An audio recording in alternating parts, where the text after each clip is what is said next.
Okay, good morning everyone. I am Dr. Nilesh Jain. I am going to start a new topic, that is a fat and oils. There is a unit 3 in your syllabus.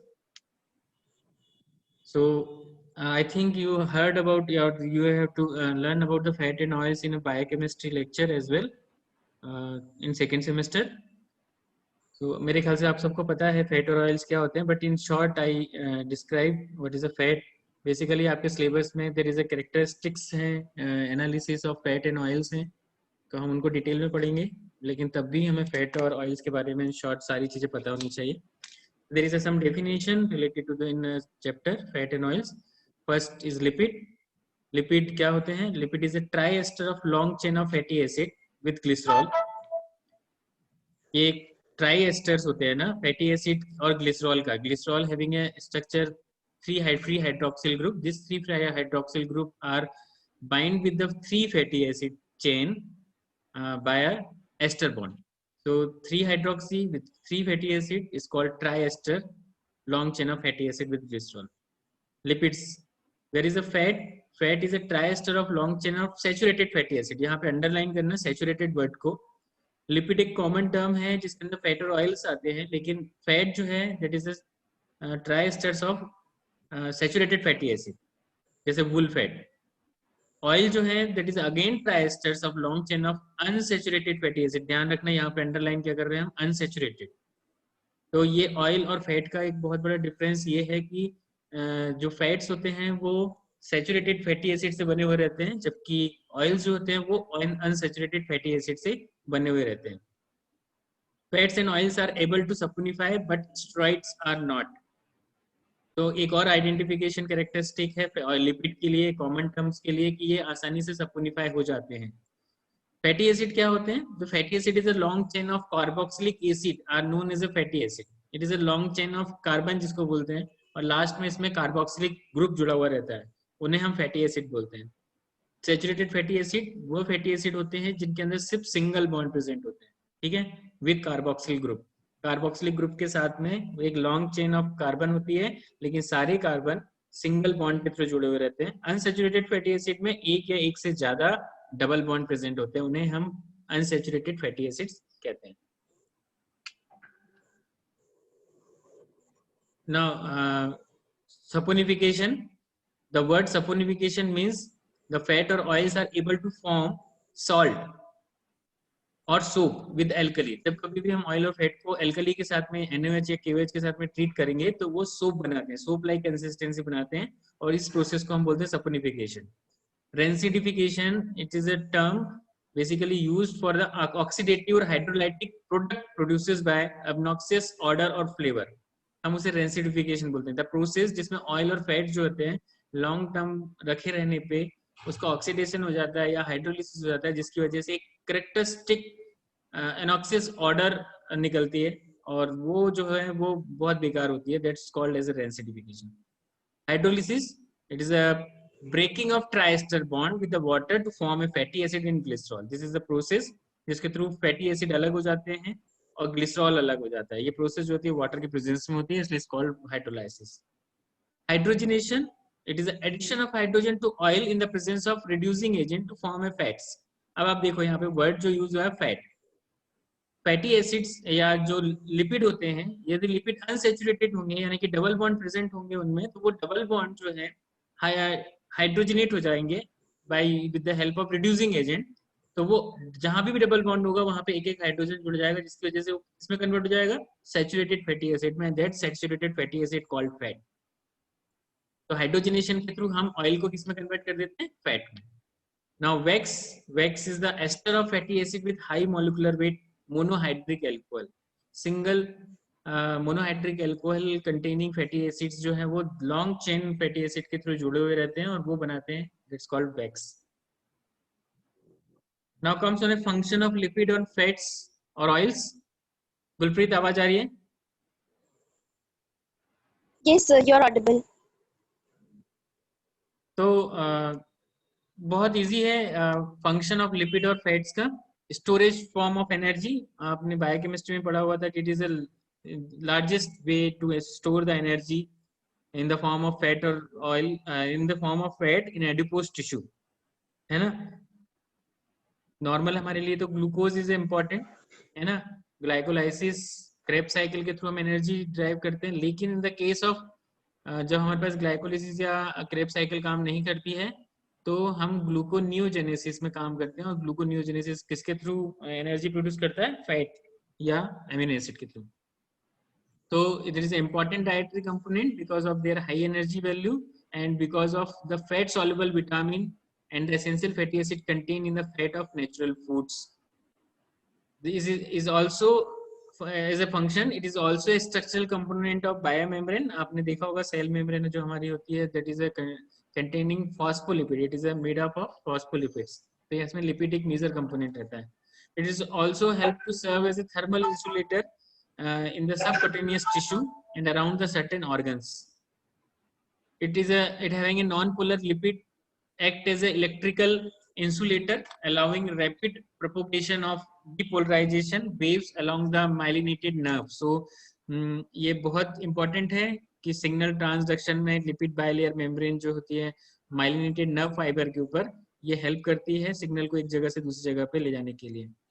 It also provides the shape and contour of the body. It acts as a metabolic regulator. Most of the cycles are regulated by this lipid metabolism or lipid production. Combination of lipid and protein is called as a lipoprotein are the important cellular constituent occurring both in the cell membrane, in the mitochondria, and also serving as a mean of transporting lipid in the blood. तो आप देखो बहुत सारे phospholipid हुआ, glycolipid हुआ, अमीनोलिपिड हुआ, ऐसे जितने भी कॉम्बिनेशंस हैं, ये कॉम्बिनेशन लिपिड के साथ में है और वो कहीं ना कहीं अलग अलग फंक्शन को सर्व करते हैं, है ना. तो ये सारे फंक्शंस हैं लिपिड और फैट्स के.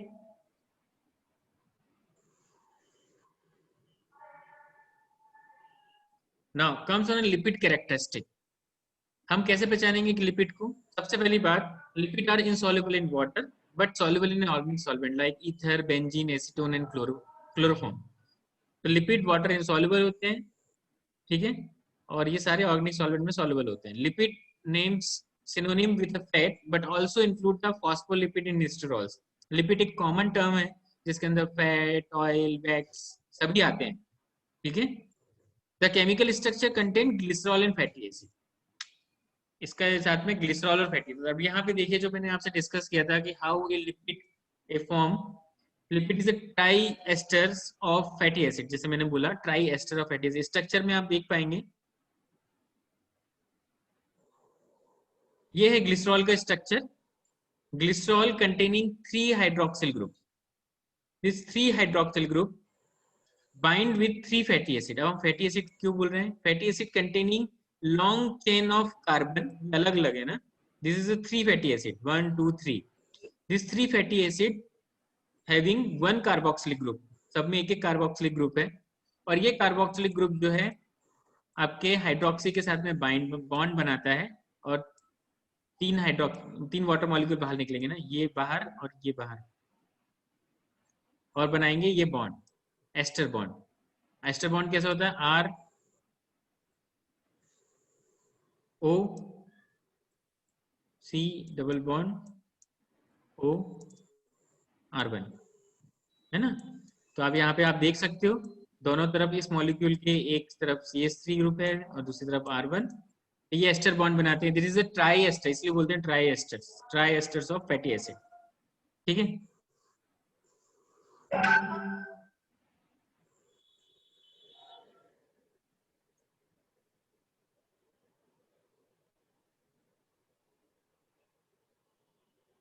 Now lipid classification. Lipids are classify as per the, अलग अलग तरीके से क्लासिफाई किया गया इसको. इसको सिंपल, कंपाउंड और डिराइव्ड लिपिड के थ्रू क्लासिफाई किया गया. Simple lipids are the fatty acid esterified with the glycerol. Compound lipid जिसके अंदर सिंपल लिपिड तो होते ही होते हैं पर उसके साथ में कोई ना कोई कंपाउंड अटैच रहता है. जैसे फॉस्फोलिपिड. फॉस्फोलिपिड में क्या, फॉस्फोरिक एसिड जो है उसके साथ में अटैच रहता है. ग्लाइकोलिपिड में ग्लूकोज मॉलिक्यूल अटैच होता है. तीसरे होते हैं derived protein, derived lipid. This is the lipids which are derived after hydrolysis, ठीक है, ये डिराइव्ड लिपिड कहलाते हैं. एंड लास्ट है एस्ट्रॉल्स. ये sterol is different from fatty acid but is in a large molecular fatty acid containing with ester molecule. तो इनको इस कैटेगरी में रखा गया है, पर एस्ट्रॉल्स की पूरी एक अलग कैटेगरी है. ठीक है, इसका एग्जांपल है cholesterol. Now again it is also classified according to the saturated and unsaturated fatty acid. Saturated are those compound which doesn't having any double bond between carbon chain, so it's called saturated. Polyunsaturated means it contain one or more than one double bond in their carbon chain. The most common polyunsaturated fatty acid are the oleic acid, linoleic acid or linolenic acid. Unsaturated fatty acid having a lower melting point, whereas the saturated fatty fats are having a higher melting point. This is the some example of saturated fatty acid. It's called butyric, caproic, caprilic, capric, lauric, myristic, palmitic, stearic acid. This is the example of unsaturated fatty acid. ध्यान से देखो, पाल्मिटोलाइक acid के अंदर double bond present है और हर एक fat के अंदर अनसैचुरेटेड फैटी एसिड्स के अंदर डबल बॉन्ड प्रेजेंट है, चाहे वो ओलिक, लिनोलिक, लिनोलेनिक, ये सारे एसिड्स जो हैं वो, और इनका सोर्स भी है.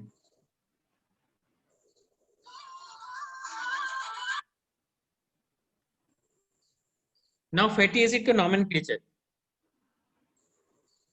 The nomenclature reflect the location of double bond.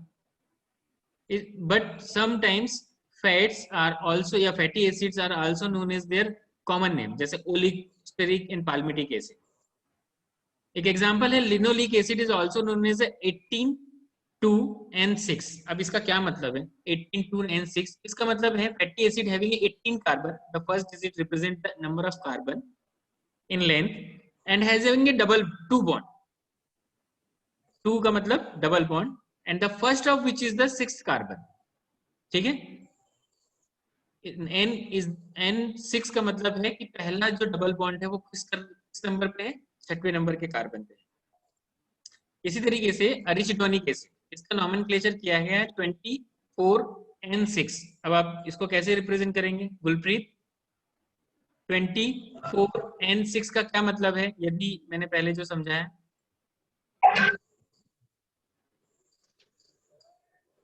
Gulpreet? Yes sir. Sir आपने ये बताया है कि जो अपना 8:2 होगा, तो सबसे पहले कार्बन का जो लेंथ है और उसमें 2 डबल बॉन्ड्स रहेंगे, और जो कार्बन जो फर्स्ट अटैच रहेगा जिसके अंदर डबल बॉन्ड रहेगा वो 6 पे रहेगा. गुड. अरिचिडोनिक एसिड का मतलब यहाँ पे 24N6 का मतलब है 20 नंबर ऑफ कार्बन है उसमें, 20 कार्बन की लॉन्ग चेन है, हैविंग ए 4 डबल बॉन्ड. अलग अलग जगह पे 4 डबल बॉन्ड्स हैं, लेकिन पहला जो डबल बॉन्ड है वो N6 पे है, 6वें नंबर के कार्बन पे है. Again fatty acid and classify by their necessity, essential fatty acid and non-essential fatty acid. Essential fatty acid are required, essential for the normal life function, so therefore they have to be taken by the from food source and animal source. There is a essential fatty acid. जैसे essential amino acids होते हैं, इसी तरीके से essential fatty acid होते हैं. ये fatty acid जो है वो हमारी बॉडी के द्वारा बनाए नहीं जाते हैं, they are not synthesized in the body, तो हमें इन्हें आउटसोर्स करना पड़ता है, बाहर से लेना पड़ता है. नॉन एसेंशियल फैटी एसिड वो फैटी एसिड्स होते हैं जो कि हमें बाहर से लेते हैं, सॉरी हमारी बॉडी खुद उनको डिराइव करती है, इसलिए हमें उन्हें बाहर से लेने की जरूरत नहीं पड़ती. Now comes on lipid digestion and absorption. Fat का डाइजेशन कहाँ से स्टार्ट होता है, कहाँ पे एब्जॉर्प्शन होता है, ये सारी चीजें बायोकेमिस्ट्री में पढ़ चुके हैं, हम बस रिवाइज कर रहे हैं एक बार ताकि आप इसको गो थ्रू हो सके. जैसे मैंने बताया कि फैट जो है वो हायर सोर्स ऑफ एनर्जी होते हैं और help in insulation, but it is having a poor water solubility. इसकी वजह से ये आसानी से डाइजेस्ट नहीं हो पाते, so it is required some digestive enzymes to hydrolyze them. तो हमारा डाइजेशन इन 5 डिफरेंट मतलब लिपिड का जो डाइजेशन है that is a 5 different stages के अंदर होता है. पहला होता है हाइड्रोलिसिस, दूसरा solubilization, third uptake and fourth packaging and last is exocytosis. This 5 stages के थ्रू ही आपका लिपिड का डाइजेशन होगा. First step hydrolysis. हाइड्रोलिसिस में क्या होता है, there is some enzymes of your body system are hydrolyze your fats in a triglyceride 2 free fatty acid and then monoacyl glycerol. वो फैट्स को हाइड्रोलाइज कर देते हैं, मतलब आपके फैट्स मतलब ट्राइग्लिसराइड्स के अंदर में से ग्लिसरॉल को अलग कर देंगे, फ्री फैटी एसिड को अलग कर देंगे, ठीक है। देन नेक्स्ट स्टेप आती है सोलुबलाइजेशन। जो भी फ्री फैटी एसिड्स बनाए हैं after hydrolysis, they all free fatty acid and monoglycerol forms a detergent like structure by using a bile acid. यहाँ पे लिपिड को मतलब सोलुबलाइज करने के लिए हमें बाइल एसिड की जरूरत पड़ती है। ये बाइल एसिड कहाँ से सीक्रेट होता है? गॉल ब्लैडर से, directly into the intestinal lumen. So they form a micellar type structure, the micelles like component, और ये बनाते हैं किसके थ्रू? बाइल एसिड और फ्री फैटी एसिड आपस में मिक्स होकर। Then after third stage is uptake. After forming this micelle structure, this free fatty acid and monoglycerol is transported to the cell. कहाँ?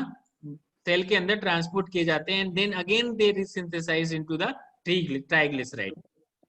फिर से वो ट्राइग्लिसराइड में कन्वर्ट करते हैं अपने आप को, क्योंकि हमारी जिस हिसाब से जरूरत है, हमें जिस जो सा अमीनो लिपिड चाहिए या फ्री फैटी एसिड चाहिए, वो उस तरीके से फिर से बनाना स्टार्ट करते हैं हमारे cell. And then last packaging, this all triglyceride are formed a chylomicron into the lumen, ठीक है, वो उसमें पैक हो जाते हैं। And then finally exocytosis, this exocytosis are exocytosis is the process by which the chylomicron are transported into the lymph. आपको बता दूं, लिपिड जो हैं वो ट्रेवल होते हैं लिम्फ नोड के थ्रू। हमारी बॉडी के सिस्टम में लिम्फेटिक सिस्टम है, that will be carry all lipid soluble and lipid component into that, और बाकी सारी चीजें वो ब्लड के अंदर सर्कुलेट होती हैं, ठीक है। तो इसलिए लिपिड आपने पढ़ा होगा, आपने लिम्फ नोड वगैरह वगैरह एपीएचई में पढ़ा होगा। कौन से एंजाइम्स इन्वॉल्व होते हैं डाइजेशन के लिए? The first one is a lingual lipase, ठीक है, it is provide a stable interface with the aqueous environment of the stomach. Then pancreatic lipase, it is an enzyme secreted from the pancreas and help to hydrolyze these fats into the triglyceride. Next enzyme is colipase, it is a protein anchoring lipase to the lipid. यहाँ ये जो enzyme है कोलिपेज, ये lipase enzyme के जैसा ही है, पर ये हेल्प करता है प्रोटीन को लिपिड के साथ में बाइंड करने के लिए, से लिपोप्रोटीन बनाते हैं ये। देन लिपिड एस्टरेज, ये वह एंजाइम है जो कि पेनक्रियास से सिक्रीट होता है, और एस्टरेज नाम है ना, तो एस्टर बॉन्ड को क्लीव करता है, ठीक है। It is activated by the bile, तो ये बाइल के प्रेजेंस में ही एक्टिवेट होता है। लास्ट एक एंजाइम है फास्फोलाइपेज, ये वो एंजाइम है जो कि फॉस्फोलिपिड्स को क्लीव करता है by the activation of trypsin.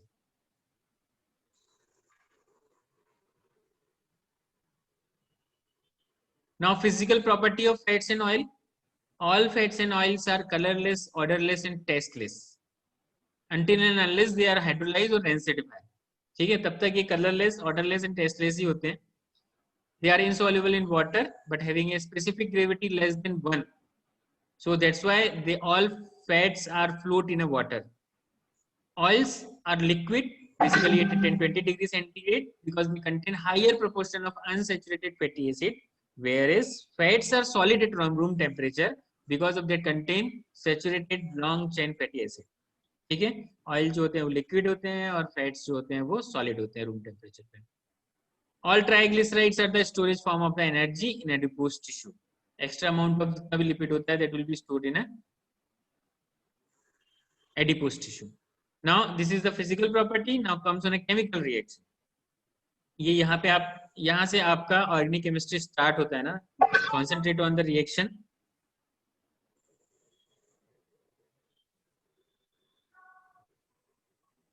The first is a chemical reaction. The first is the salt formation.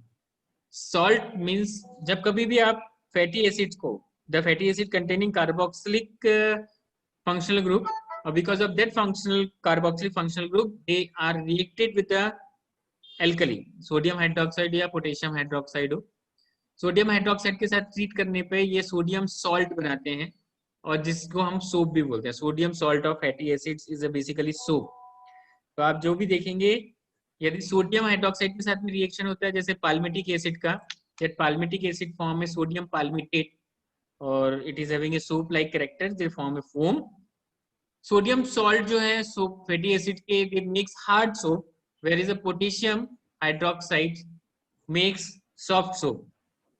तो जितने भी ब्यूटीफाइंग सोप होते हैं जो कि सॉफ्ट होते हैं, दे कंटेनिंग पोटेशियम हाइड्रोक्साइड. और जहाँ जितने भी कपड़े डिटर्जेंट होते हैं, कपड़े धोने वाले साबुन होते हैं, सोप्स होते हैं, वो सारे contain sodium salt. Now next is the formation of halide. When fatty acid reacted with the phosphorus halide, phosphorus pentachloride के साथ में रिएक्ट करते हैं तो बनाते हैं एसाइल हैलाइड. ठीक है, फैटी एसिड के एसाइल हैलाइड बनाते हैं. जैसे आप रिएक्शन में देख पा रहे हो, COOH के साथ में PCl5, एक क्लोरीन मॉलिक्यूल जो है वो OH को रिप्लेस करके उसके साथ में जुड़ जाएगा और बनाएगा POCl3 and HCl as a by product और acyl halide. Now next, formation of ester. All fatty acids react with alcohol to form a ester. Triglyceride, जैसे हमने बता रहे हैं यहाँ पे पाल्मिटिक एसिड के 3 मॉलिक्यूल जो है वो ग्लिसरॉल के साथ में रिएक्ट करेंगे और बनाएंगे palm oil. Next, reduction and hydrogenation. Common term reduction बोलो या हाइड्रोजनेशन. इसमें जहां कहीं भी ये रिएक्शन तभी होती है जब किसी भी फैटी एसिड में डबल बॉन्ड प्रेजेंट होते हैं कार्बन कार्बन के बीच में. तो जैसा आप देख पा रहे हैं यहाँ पे इस जगह पे डबल बॉन्ड प्रेजेंट है. तो जब कभी भी रिडक्शन करवाएंगे इन the presence of nickel and hydrogen gas की प्रेजेंस में, तो ये जो है वो एक हाइड्रोजन इस जगह पे और एक हाइड्रोजन इस जगह पे बाइंड हो जाएगा और ये डबल बॉन्ड जो है वो रिजॉल्व हो जाएगा और ये बनाएगा stearic acid. Now oleic acid converted into the stearic acid. It is unsaturated, it is oil. ठीक है, ये अनसैचुरेटेड होते हैं जबकि ये जो है वो सॉलिड फॉर्म में होता है. ठीक है, it's called fat.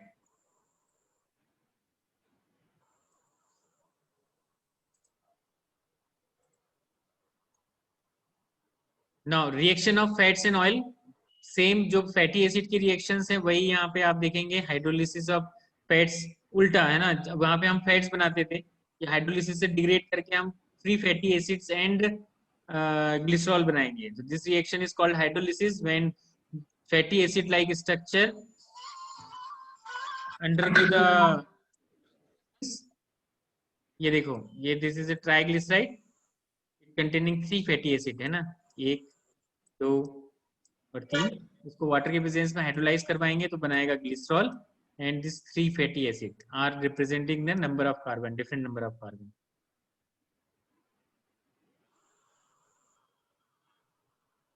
Now saponification already discuss कर चुके हैं कितनी बार. ट्राइग्लिसराइड जो है वो सोडियम हाइड्रोक्साइड के साथ में ट्रीट करेगा और हमें sodium salt of free fatty acid मिलेंगे जो कि सोप की तरह काम करते हैं. Next, hydrogenation. हाइड्रोजनेशन में जहां भी डबल बॉन्ड प्रेजेंट होंगे अनसैचुरेटेड फैटी एसिड जो है वो सैचुरेटेड फैटी एसिड में कन्वर्ट हो जाते हैं. तो the reaction is catalyzed by the alkene. So here is the hydrogenation process of saturated the double bonds present in the fatty acid component. Next is halogenation.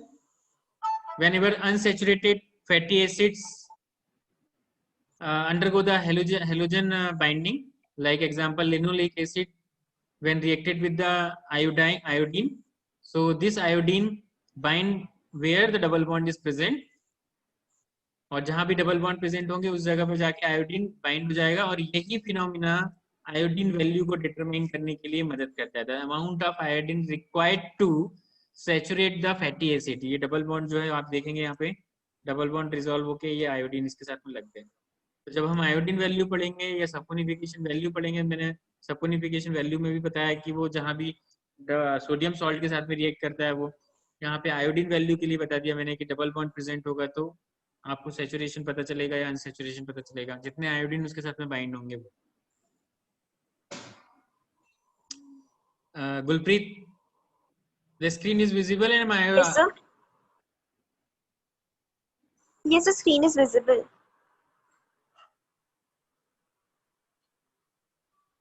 Now next is drying of oil. तो इसको हम बाद में समझते हैं drying of oil को. वापस आते हैं. रेंसिडिटी. ये एक बहुत important rancidity, the term rancid is applied to any fat और ऑयल टू डेवलप से disagreeable order when left exposed to warm moisture or any length of time.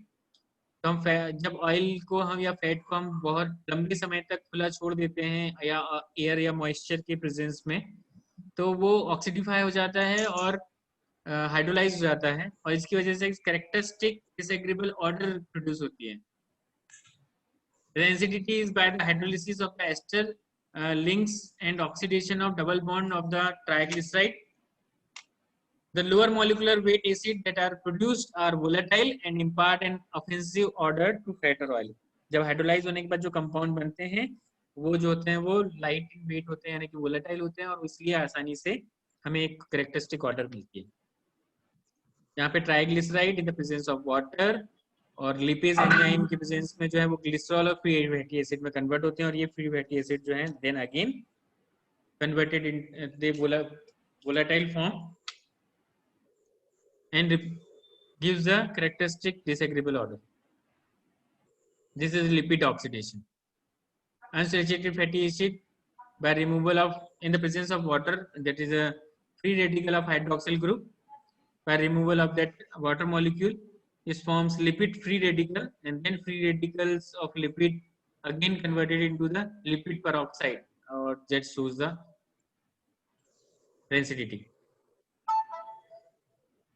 This rancid lipid having some toxic effect, they causing damage to the cell membrane, they also causing cardiovascular diseases, joint disease, aging and cancer. यहाँ पे बताना चाहूँगा, जो हम बार बार अपने oil को गर्म करते हैं ना, ऑयल को गर्म करते हैं या उसमें पानी के छींटे मारते हैं, तो उसकी वजह से क्या होता है कि ये ऑयल जो होता है वो पेरोक्सिडाइज हो जाता है, और जब हमारी बॉडी में जाता है that causing the different disease. ठीक है, तो now 10 minutes is left, I am here. मैं यहाँ पे आज का लेक्चर आज यहीं क्लोज करता हूँ, और we continue our session with another next lecture, जिसमें हम बहुत सारी चीज़ें पढ़ेंगे.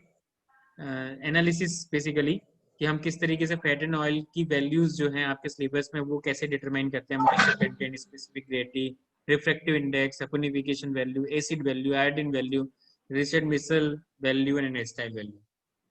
ठीक है, thank you all. Now session is open for question and